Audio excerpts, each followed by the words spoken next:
Alright guys, welcome to the flight deck. We're currently in Indonesian airspace with Ujung Control, currently cruising at 39,000 feet. Weather's good, and aircraft so far so good. Sana all the way, no problems. So today guys, I wanted to talk to you guys about some of the questions you've been sending in recently have been about how do you get these ferry flights, what are the requirements needed to be able to do these kind of things.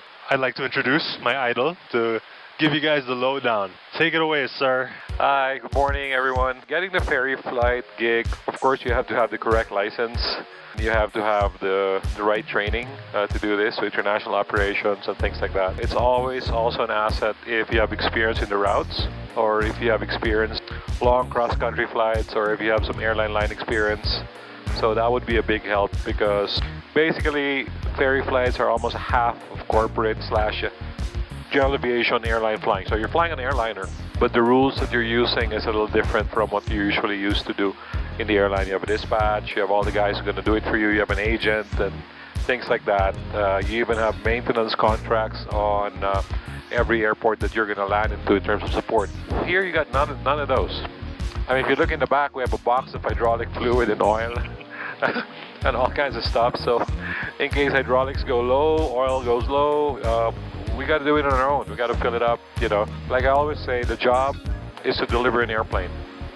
And whatever it takes, that's what you're going to do. For this aircraft, we're operating slightly in a different set of rules. This is an EASA registered aircraft, so we're going to be using the EASA rules and FCL rules for this one. If we're using another registry, we have to check on are there any special provisions on that license or on that authority that you're operating on? So you have to respect that. You have to fly within the realm. So that just takes a little bit of some studying. A lot of the rules are similar, except when you start shooting instrument approaches and things like that, you're going to be covering some of the minimums. There are certain things that would apply to the license and the registration that you're using that you have to really respect, and you have to conform to that. If you break those rules, you bust it, you're not going to get a medal, but what's going to happen is that you actually invalidate the insurance.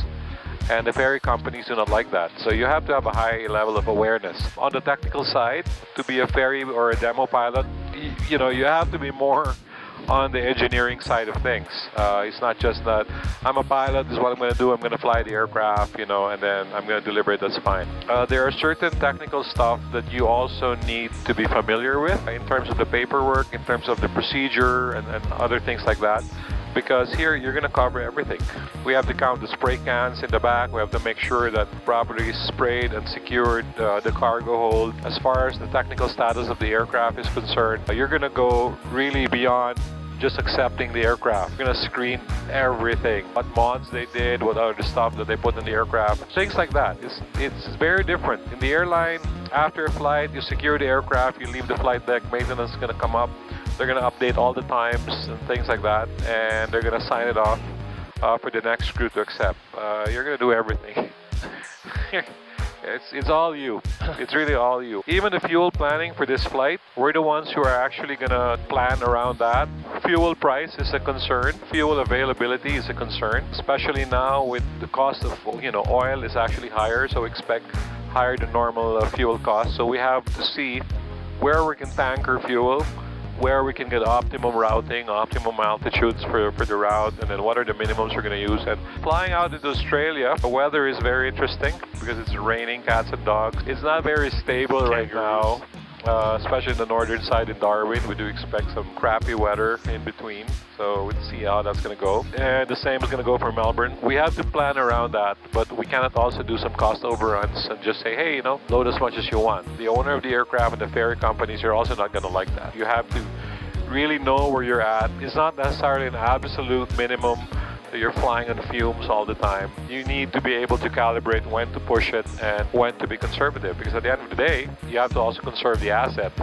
And you have to make sure it arrives in one piece. You know, those are the basics. A lot of people will misunderstand this. A lot of people would actually go and say, hey, yeah, I'm going to do a demo, I'm going to do a ferry and things like that. They dive headfirst into it, but they're not really properly trained, properly familiar with the procedures, including even the risk analysis of exactly what you're doing. And that's dangerous. You have no idea of the risks you're taking or the risks of everything you're doing, then you don't know when to push and when to back off. Parang it's just like go, go, go, or suddenly you make a decision and say, hey, you know what, we're not going to do this today, we're just going to go back. It's going to be embarrassing on your part as well because it'll question your professionalism as a pilot, your ability or your knowledge, and as far as the procedures are concerned. What I like about this is that I enjoy working with engineers. I enjoy working on the technical side. We've done the airline flying and it's great. We have a lot of good friends there and it's really fun flying. But definitely this is a different challenge.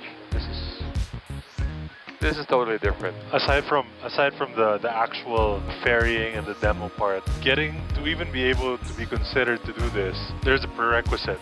Yeah. One of them mainly is trying to obtain a foreign license, specifically either the FAA or the EASA. Well, yeah, last year, my friend over here, he basically challenged me. Some bad things happened because of COVID. My airline career was put on hold for a while. And he challenged me, he said, hey, there are no guarantees, but if you want to challenge yourself, go out there and see for yourself what it's like trying to get an FAA license. Take the challenge. But there's no assurances, no guarantees of job, but at least it will give you a broader perspective, more of an opportunity if you go and look in the right places and study even harder afterwards. So we actually went together, except we were about a week apart. The thing is, you already had your FAA license, right? But you weren't rated on the 320. We both went to the same school in Florida. And he just basically got his rating, the 320 rating, because when you're rated in the Philippines and you go to the US, the FAA basically does not honor your rating. But that was a 3-day thing. Yeah. Drinking out of, I don't recommend it. It's traumatic. Yeah. He got his rating, but the thing is I couldn't be at the same time with him because I had to get the actual license first, which meant I had to take a 1-week ATP theory course. CTP. It's called the ATP CTP course. Yeah. And then you do have to take the exam. If you pass, then you get to do the type rating afterward. Mine was a little longer. Mine was about 2 weeks. It's like drinking out of a fire hose, literally. Because you get there, it's friggin' pandemic, you know, you're jet lagged, you're in the middle of nowhere, you have to study your ass off. He basically challenged me to do that with no guarantees. So we got the license, we were good for a year. In fact, in about a week, we're off to the US to do our recurrent. A common misconception is the FAA ATPL, the Airline Transport Pilot License, it doesn't have an expiry date, unlike the Capt license, which is 5 years. The thing is, you cannot continuously fly unless you are annually current on your proficiency checks. Part 91, yeah. That's a common misconception is once you go there, you do the training, you come back, then you're good forever. That's not true. Yeah, we got to comply with FAR 61 rules and currency or recency of experience. We still got to do that. And people say, oh yeah, it's kind of expensive because you got to do that. You got to go to the States and, you know, you got to get your check right, you got to study, and you got to do everything again. Well, that's what it takes. It's never a walk in the park. Many of the misconceptions is that, oh, I have a forever license and I can just waive my rating and then you can just go fly. Actually, that's 50% true.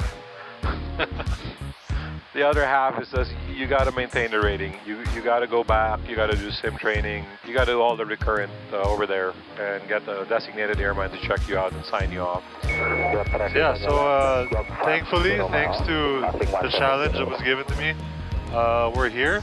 We got very lucky with these, and hopefully this won't be the last one.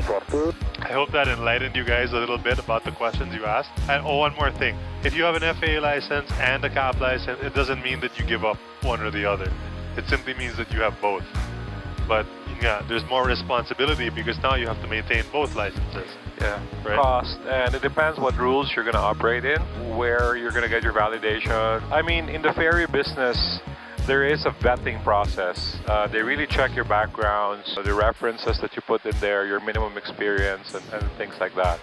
So there is a vetting process for insurance purposes. Aircrafts are also called assets. So before they kind of entrust the asset to you to deliver it, and then after it comes out of engineering and maintenance, you know, you're going to demo it and check it, and then deliver it again to the owner or the next lessor of the aircraft. You gotta know that you meet the minimum experience requirements, you have the proper rating, you're current, and all of those things. Well, there you go, guys. There's a little bit of information for you, and I hope you guys were enlightened a bit. If you have any more questions regarding these kind of flights, we'd be happy to answer them. And I hope you guys enjoy the content so far. So thanks again for the support, and I'll see you guys later.